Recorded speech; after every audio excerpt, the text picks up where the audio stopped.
fixing to make the first set of the morning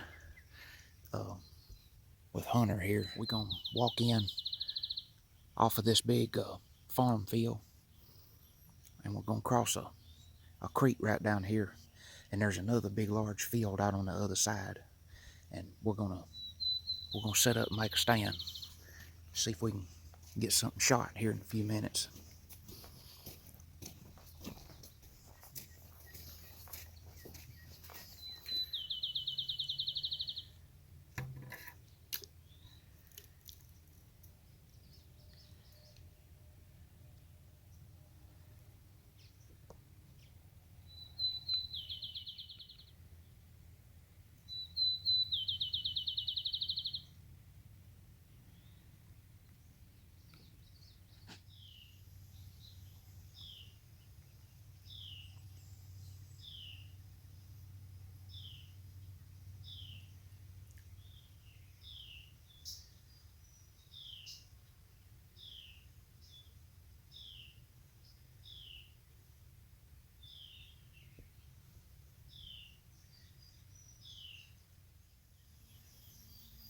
All right, we're set up. First stand here this morning. The wind's kind of coming from behind us and out of the south, going this way, and we're overlooking the whole southern end or southern portion of this big field back down here. So we're gonna turn the call on, run the call. I got the call placed probably about 30 yards upwind of us, right up the field edge right here.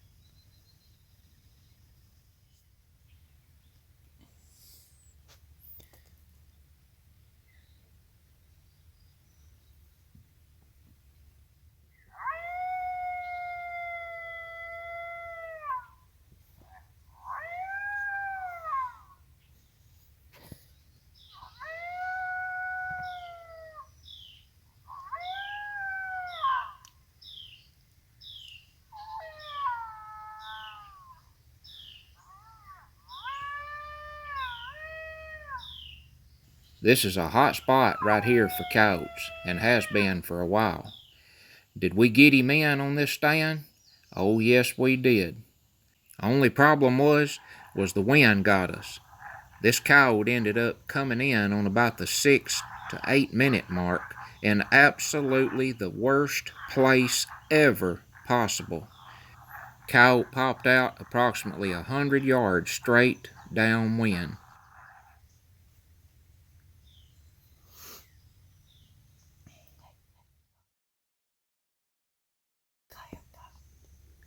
There he is, right there. Right there. Before you shoot. Watch it, there's a little limb right in front of your barrel. There he is, right out yonder. See him? See him out yonder? Be still, don't move much.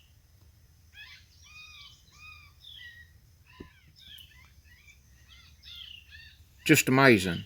We ended up watching this coyote in almost this exact spot for just barely under an hour.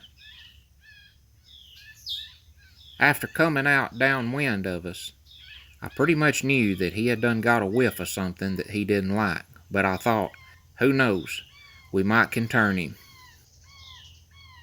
We watched this coyote so long in this one small particular spot, it was just unbelievable. And I played almost every sound that I had to try to trip his trigger.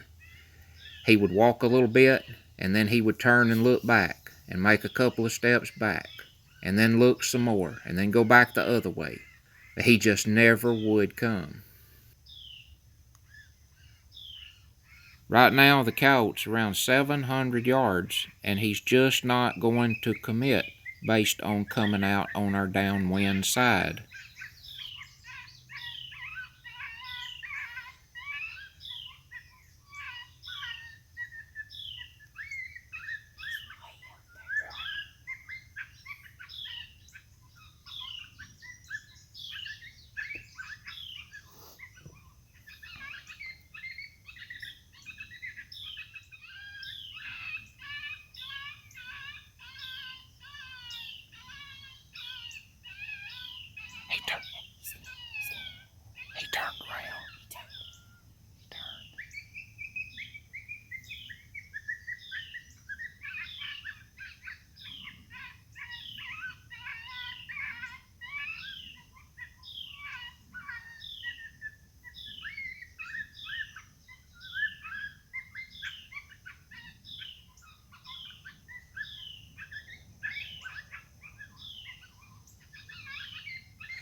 see something?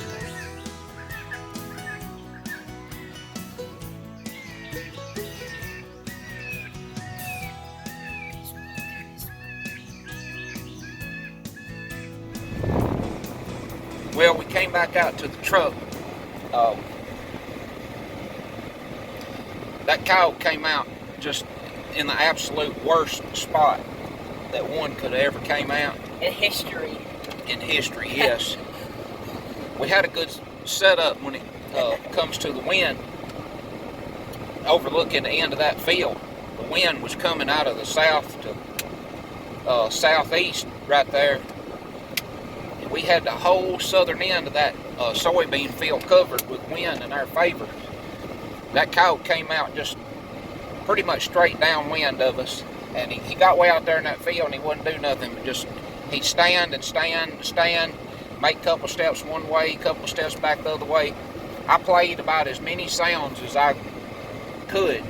Distress, a rabbit distress, bird distress, fawn distress, cow pup distress. I done everything just about that I knew of to try to trip his trigger and to get him to come, and I think he just winded us, which it's calm conditions this morning, so I guess it's just, I don't know, I guess thermals got us, I guess. But anyway, we're going to go up the road and we're going to come into another spot that's going to put us kind of on the same coyote, put it more or less, but we're going to be sitting in a crosswind. So we're going to see if we can call him in going along with having the crosswind in our favor. And may even call up another one.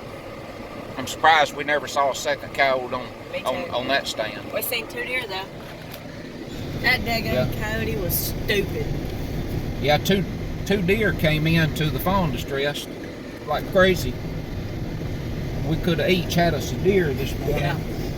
So I could have shot that coyote when he came out, but I wasn't gonna shoot it because Garen was right there, and I didn't want to blow his eardrums out. So I just and when that coyote was stopped out there in that soybean field, he was, I don't know, it was probably 600-700 yards out there to where he's at.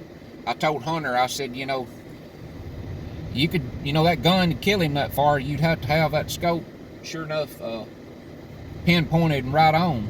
But, it's so, the chances are so high, at missing one so far out in the field like that. And I told him, I said, that coyote's going to be educated as crap.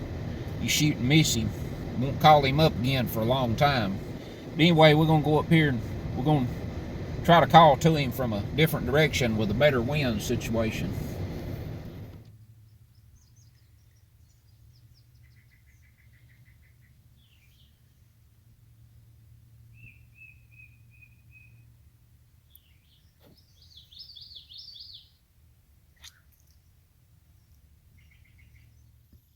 Alright, we've made it into our other spot here, and we got set up in another location. We're going to try from a different angle here to call this coyote in we seen earlier.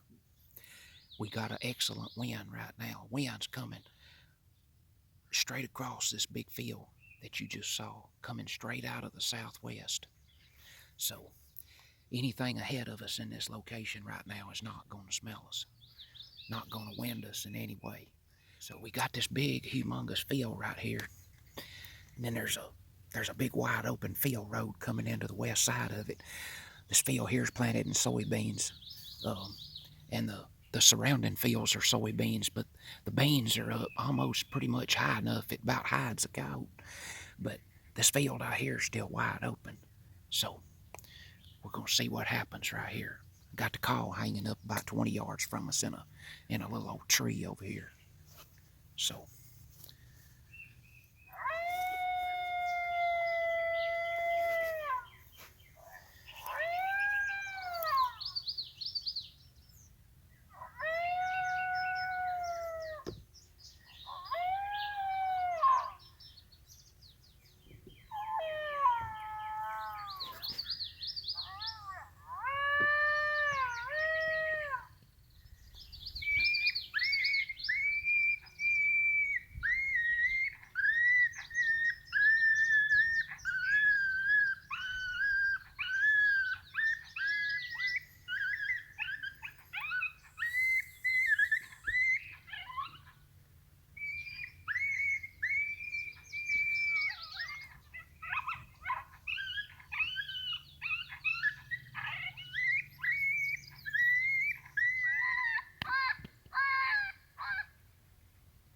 Ain't that him? I see him right yonder.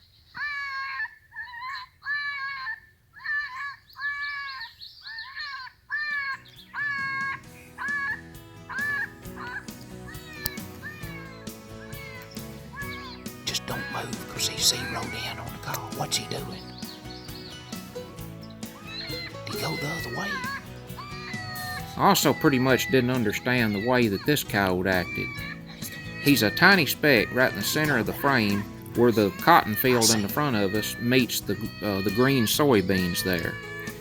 He came out of a farm access road to the right of the frame, and he came out of from around the soybeans where the access road enters the cotton field, made a large half moon out into the cotton field in the front of us, running, and went straight back into the soybeans. And when he got back to the edge of the soybeans, he just stood there and looked.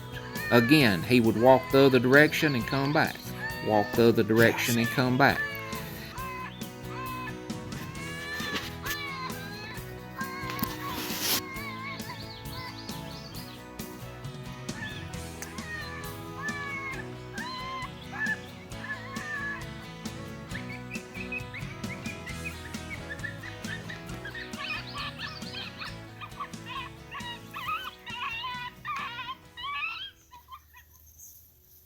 I just don't know what's going on with these coyotes while we're hunting here.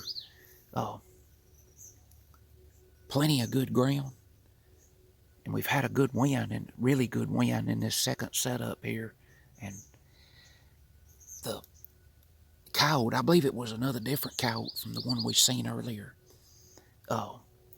He come straight down a access farm road, coming in probably about 700 or 800 yards from here. He got into the field probably about 600 yards. And he just kind of made a loop, running upwind out across the field, and went back in the soybeans back over here on the other side of the planted cotton. So I know he didn't wind us. I don't know, is these coyotes in this area act like they've been shot at or something before?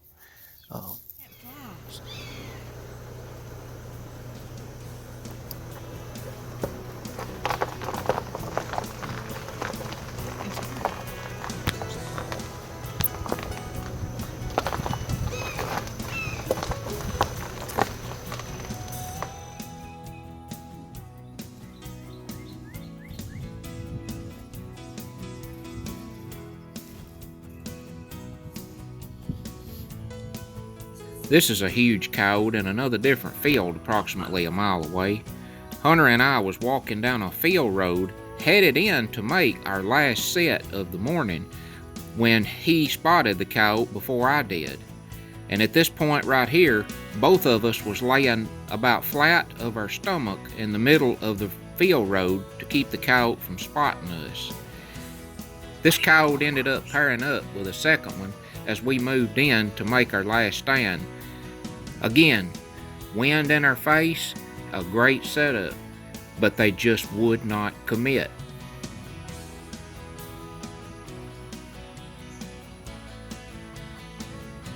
Wait a minute. Well, folks, we winding up this morning out here after the coyotes. It's about a few minutes after 11. We've run into some of the strangest coyotes this morning that I've seen in years or called in. We went into that first stand this morning, and of course it was, I forget now, 6, 7, 8 minutes into the stand, something like that. We called that one in, that first one. He responded to female howls. Hadn't even played no distress sounds. He just responded just to right out howls. I think it was like 6, 7, 8 minutes into the stand when he showed up. But we had a great wind that had us covered as far as the area of that large soybean field where I was expecting more or less to say a coyote was going to come from. But that coyote ended up coming out in the worst spot that he could ever come out, which was approximately 100 yards directly straight downwind of us. And of course, Hunter, he would have had to wheel around across in front of me to be able to shoot. But by that time, the coyote was already walking up a little little drainage ditch that was cut up across that soybean field there, and he walked on up across, and he ended up being 600-700 yards from us, and he stayed out there just standing in the soybeans looking for the longest. If soybeans wouldn't have been out there, I could have killed him. Yeah. Well, we didn't see him. I just kept playing multiple sounds, one right after the other, trying to find something that would trip his trigger to make him come in. But I told Hunter, I said, I think he's done caught a whiff of us, because he was directly straight downwind. But we moved and went up the road and came back in on the opposite end of the same field, and we called in another one up there. He came down a access road coming in on the farm there, come down past some soybean fields, and he broke into a cotton field where the cotton's but not 3 or 4 inches high right now. But that coyote act kind of silly to me. The coyote came out of the field road at about 600 yards and just run a half moon out into the edge of that cotton field and went right back into the soybeans. It's already high enough that you can't see them. And I started playing multiple sounds, trying to trip his trigger to get him to come out. He wouldn't ever come out. We had the wind good on him. Wind was straight directly in our face. Felt good. And then we moved again about a mile away and come in on another farm, and we spotted a huge coyote walking across the field when we was walking in. And we had to lay down, flat down on the road walking in so he wouldn't see us. And after he crossed into another big farm field, Hunter walked across jumped the ditch in the hedge line, and seen him over in the next field, and had another one over there with him. Some really big coyotes. But we had the wind in our face also with those two, and of course they never would respond to the call. And I played multiple sounds, tried to flip trigger with them, and just couldn't make it happen. But we've seen coyotes this morning. I think we've seen a total of 4. The first 2 responded, but just kind of in a weird way. So I guess we're gonna let it rest in these areas a few days, and get right back at it. We're gonna get back at it, and may whip out the Remington 870 12 gauge and on them and try to get one with a shotgun, hopefully at close distance here over the next few days. So until next time, I encourage you to get outdoors and take someone else out in the outdoors and get them exposed, and be involved and help them create a memory that they won't soon forget. So until next time, I'm Garen Carlin of Mosses Creek Outdoors, and I'll see you.